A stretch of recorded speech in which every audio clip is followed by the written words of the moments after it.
So guys, akong ipakita sa inyo guys no, ang akong mga gamit guys nga pampanagat, ang akong mga taga, mga treble hook. Tara guys oh. Then akong mga nylon. Kanang ikaw ni guys, ang nylon guys, kilig-on kayo number 6 o number 8. Then ang akong pasol karon guys, mao ni siya. Ang akong pasol nga nanay swivel o pinsor. Kumpleto na siya guys, muna akong ginagamit karon no. Muna akong mga gamit sa panagat, nylon, akong mga taga ang treble hook. Karon guys, akong itulog sa inyo kung saan paghikot sa lumot o sa taga. Muna akong taga nako, then atong hiktan sa lumot, inaana siya paghikot guys. So ilambod na siya mayo para di siya basta-basta matangtang no, para siya basta-basta mailog sa isda.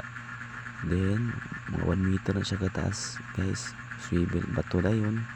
Iluntod mo ang taga, tabunan mo slumot, tabunan mo mayo guys, para di siya basta-basta lambod no.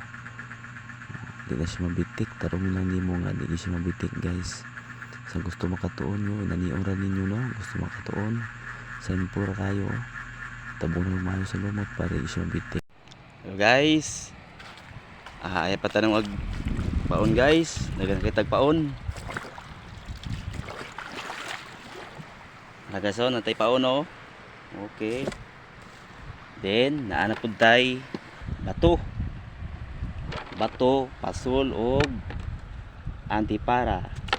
Natay mga jacket guys, ato ning gamiton tungod sa kainit sa adlaw, ato ning ipang sapaw. Then sige guys, pagsugod na ta. Ready na ta sa pagpanagat. Karon guys, madali tungkwa guys no, dagko kay guys oh. Ini guys, dami kay sabon guys oh, pero lamig nig tunok. Ngani guys, sa gusto makatuon guys, tagdi lang itong sunod nga video. Sige guys, salamat.